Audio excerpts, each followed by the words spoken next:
निजुक्ति होती आपण मान सूचना ये गोटे ओबीसी हॉस्टेल हाँपाई जाऊँगी जो प्रपोजालटा देती से it is going to be clear दो आज today it has not been but it is going to be clear तेणु इनफ्रास्ट्रक्चर दृष्टिकोण पिला संख्या दृष्टिकोण बहु आगे अच्छी प्रोफेसर पाढ़ी आज जी मुख्य वक्ता थे ट्रेमेंडस स्पीच अत्यंत शिक्षणीय कार्यक्रम। जय गुरु आज निगमानंद महिला महाविद्यालय 40तम वार्षिक उत्सव ये उत्सव टी सरस सुंदर करने आम गहन आज उपस्थित थे मुख्य अतिथि आसन अलंकृत करते श्रीजुक्त विद्यालय और गणशिक्षा मंत्री श्रीजुक्त समीर रंजन दास महोदय ता सहित आम परिचालना समितिर नवनिजुक्ति श्रीजुक्त संतोष कुमार मित्र महोदय एवं आमर जो Nimapada NS Nimapada block chairman एवं आमर भोदर भोदर पंचायत सरपंच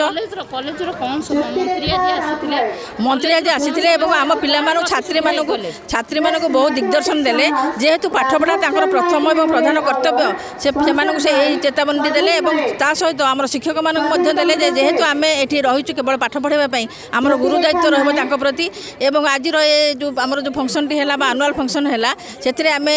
समस्त अतिथि मानक बहुत खुशी अच्छु और पिला अपेक्षा कर सांस्कृतिक कार्यक्रम चलो ये कॉलेजटा गोटे पुरी जिलार गोटे बड़ कॉलेज महिला कॉलेज हिसाब से ये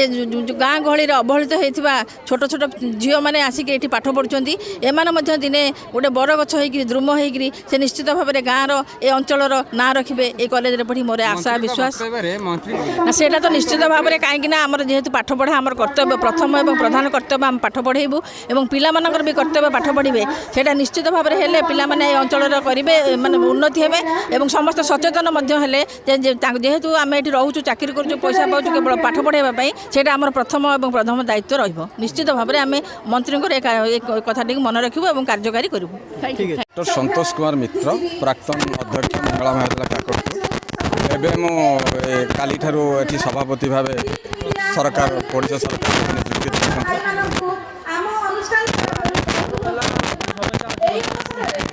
शुणु ये निगमानंद महाविद्यालय तो अनेक किसी समस्या अच्छी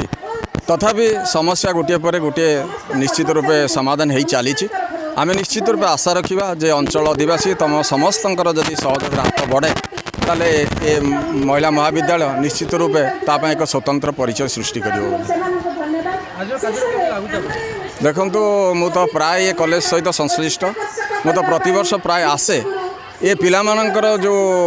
सांस्कृतिक कार्यक्रम ता निश्चित रूपे मनमुग्धकर एवं यह निश्चित रूपे ये महाविद्यालय पाई जहाँ को आम कहवा एक स्वतंत्र परिचय सृष्टि करने दिगरे यह एक हूँ माइल खुंट देखो कहवा आउ करवा भितर तो निश्चित रूपे बहुत तफात अच्छी तथापि मो आशा रखी जे समस्त सहयोग जनसाधारण सहयोग छात्र छात्री एवं अध्यापक अध्यापिका समस्त कर्मचारी एवं ये अंचल समस्त नेतृवृंद एवं जो प्रेस क्लब जो मैंने आसीच आज पहुँचीच समस्त साहाय्य नहीं निश्चित रूपे ये महाविद्यालय उन्नति पथरे आम समस्ते हाथ मिले आगे बोली आशा रखी। Doctor Kedarnath Sahu social worker आज निगमानंद महिला महाविद्यालय 40तम वार्षिक उत्सव